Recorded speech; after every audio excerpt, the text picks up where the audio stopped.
Um, Look with me there in Acts chapter 14, verse 19. Then Jews from Antioch and Iconium came there, and having persuaded the multitudes, they stoned Paul and dragged him out of the city, supposing him to be dead. However, when the disciples gathered around him, he rose up and went into the city, and the next day he departed with Barnabas to Derbe. Paul had just had this wonderful experience in this one city where a man could not walk from birth. And he was staring at Paul, and Paul seen faith in him, and he told him to stand up, and it said the man leaped and stood up. And then just as soon as that happens, all these people gather around him and Barnabas, and they call them gods. And they're gonna offer sacrifices to him, and he stops them, and he's saying, let me tell you about a real God. Let me tell you about a God who supplied all these things. And he goes through this list and tries to persuade them. Well, when that happened, all these people that were already against Paul in the first place are there in that city, and they get the others stirred up that they need to be stoned. And so that's exactly what happens. I mean, one minute they're getting applause by men, and the next moment these same men are holding rocks in their hands.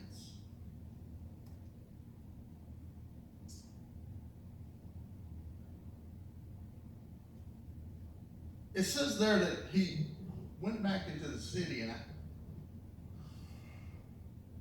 when we as individuals, when we get hurt, whether it be at church or at work or even at home sometimes, we don't want to go back to those places. We may have to, especially if it's work, especially if it's home. But the tendency is that we try to avoid the hurt. We try to avoid what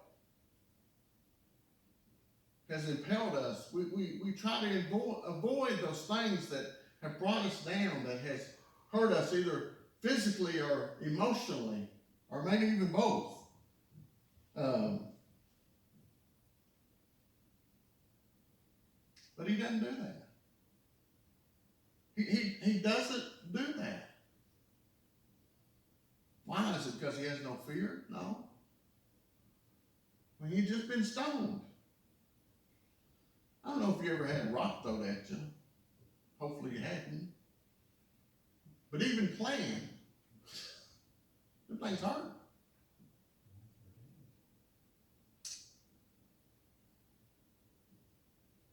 Was it because he enjoyed suffering? No. No, not in the least. Was it because he wanted to get revenge, to get up and go back into that town? No, I don't believe it was.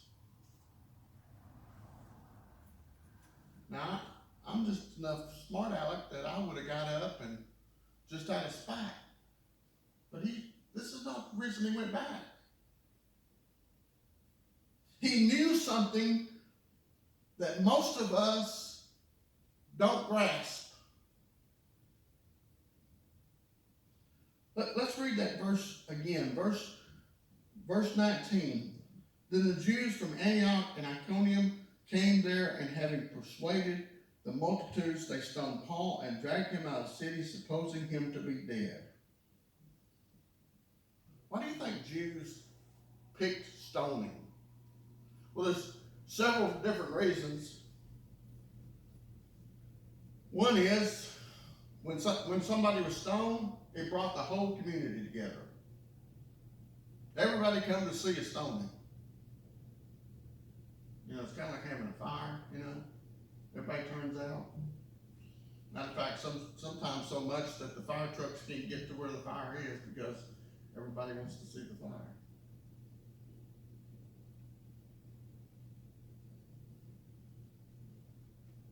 Another reason was the ones who were accusing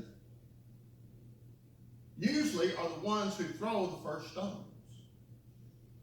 So that's interesting.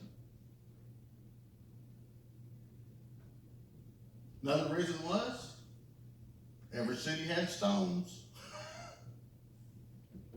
You didn't have to, build gallows to hang somebody. Just pick up some rocks and start chunking.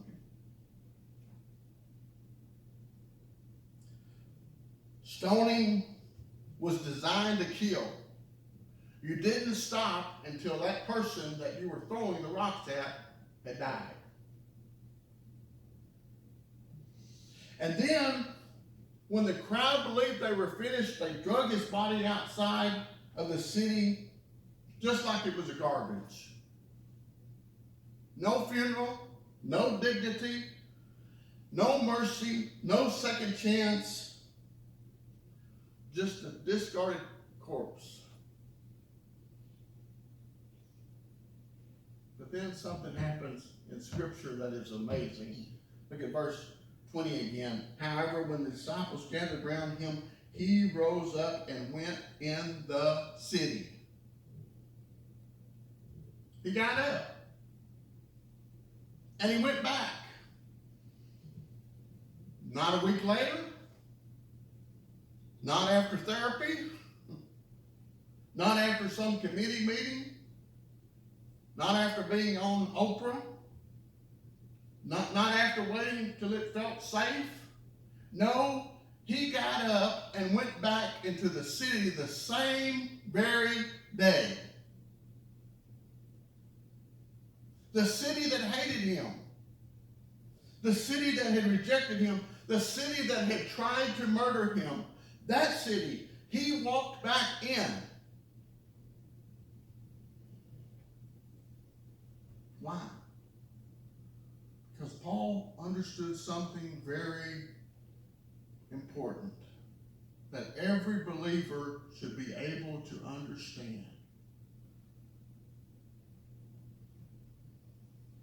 He understood the importance of the gospel. He knew that Jesus could change a person's life.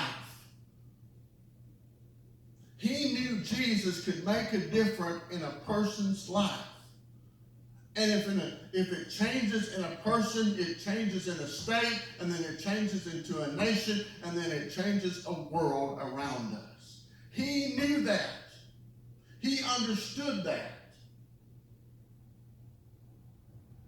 He was not going to let this stoning stop him from bringing the gospel to people. Whatever the cost.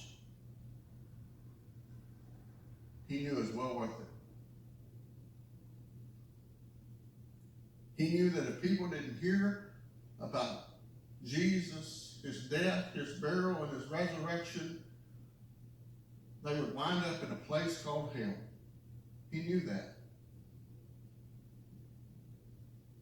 He knew that just being a moral person wasn't good enough. Look with me there in Philippians 3, verse 4. Though I, as mine, have confidence in the flesh, if anyone else thinks he may have confidence in the flesh, I more so. Circumcised by the 8th day, of the stock of Israel, the tribe of Benjamin, a Hebrew of the Hebrews, concerning the law, a Pharisee, concerning zeal, persecuting the church, concerning righteousness, which is in the law, blameless. For what things were gained to me, these things I have counted loss for Christ. In other words, what he's saying, if he could have got into heaven by the law, he could have accomplished it. He would have been qualified. He had done all the things that he believed God was asking of a person.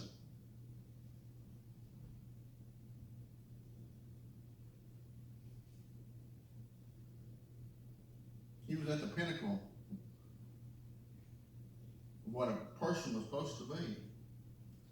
And yet, he found out that wasn't good enough. On a road to Damascus, he met Jesus face to face. He knew that being moral, being a good person, wasn't good enough. I mean, it may look good enough on the outside, but it's not. It's a relationship with Jesus. It's a relationship with God. He come to that realization. He realized that Jesus was the perfect lamb, the perfect sacrifice, and he would go to great lengths and hardships so that people and nations would know that Jesus is the one and true way to God. 2 Corinthians 11:24. Now this is what he went through. From the Jews 5 times I received 40 stripes minus 1. 3 times I was beaten with rods. Once I was stoned. 3 times I was shipwrecked.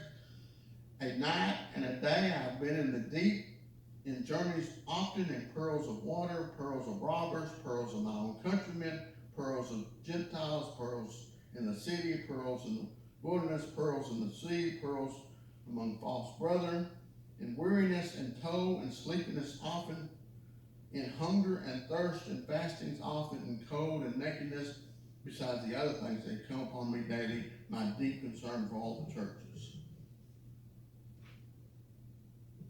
Not only had he been through all of those things, but he worried about every church that he'd ever been to. He worried about the people that he had ministered to. He worried that they were going to be okay. He not only was he physically abused, but emotionally and mentally he was drawn down. He was empty because he cared so much. It was so important for him to reach those who were lost. It was so important for him that those who were saved, that they stayed saved, that they stayed following God, that they grew in the Lord. It was so important for him.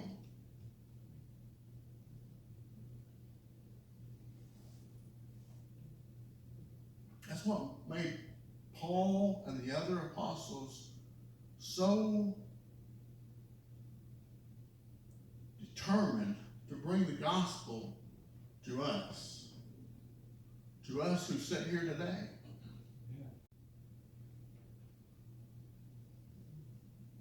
Paul and Barnabas returned to cities they'd been kicked out of, just to preach the gospel, just to make sure that churches were still established, that they had been there, and many times started, or at least encouraged from the start.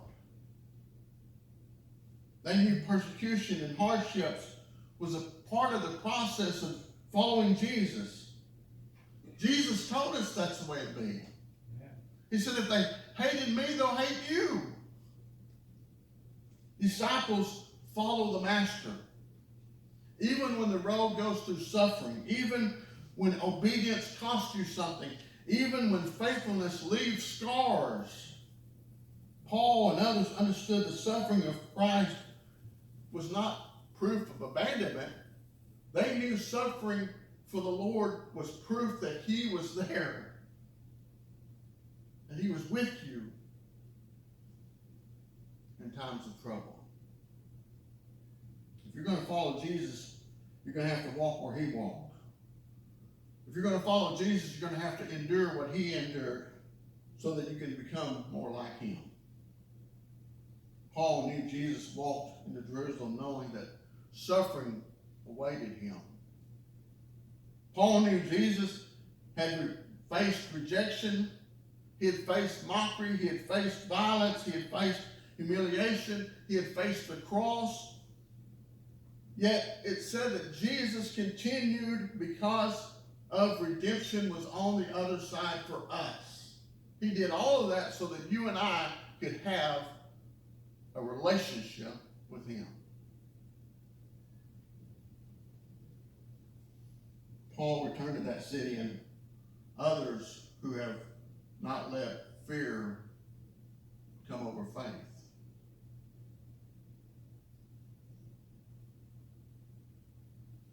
I read about this disciple a couple of weeks ago. I Daniel, I think it was.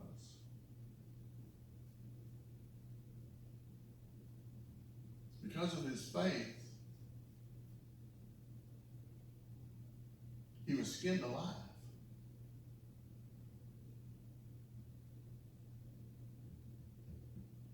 Can you imagine what that would be like? And not once during the whole process did he stop it. At any moment, he could have cried out and said, you know what? I don't believe in God. But he didn't. He didn't stop it. He continued to let them do what they were doing. Why? Because it meant so much to him, and people would still hear about the gospel.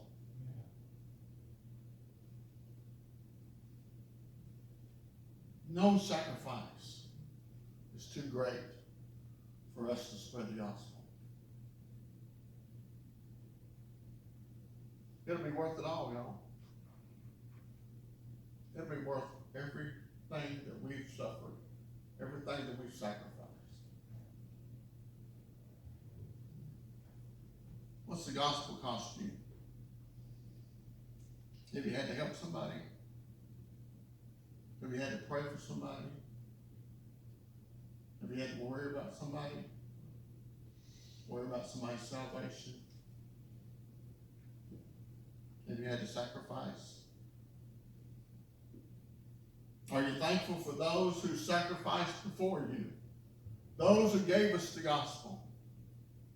Those who went to so much trouble so that we could read, so that we could have a Bible before us?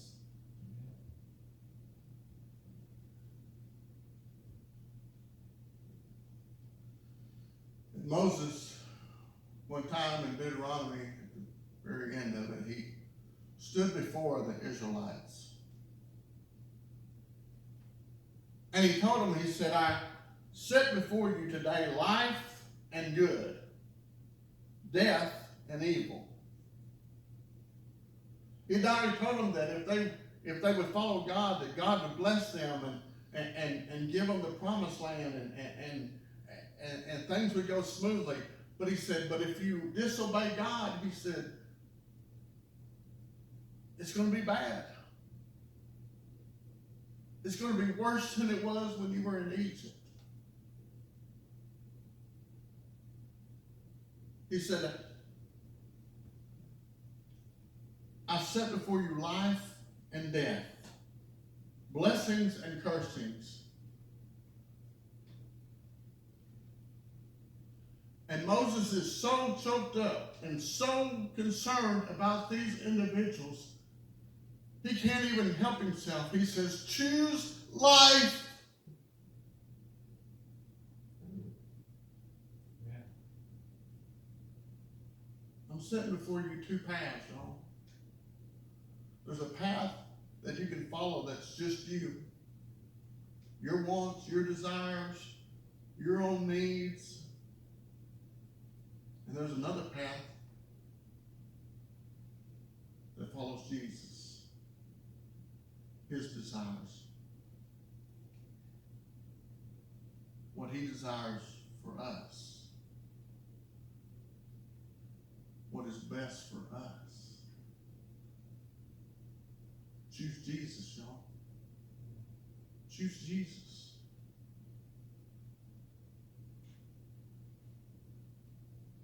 You're going to have disappointments. You're going to have trials. You're going to have things that are not pleasant come in your life. On either path, y'all. But on the path with Jesus, at the end of it, you will never be sorry. You'll never be sorry. It'll be worth it all. It'll be worth. Once you see what Jesus done with your life, it'll be worth it. Let's all stand. We have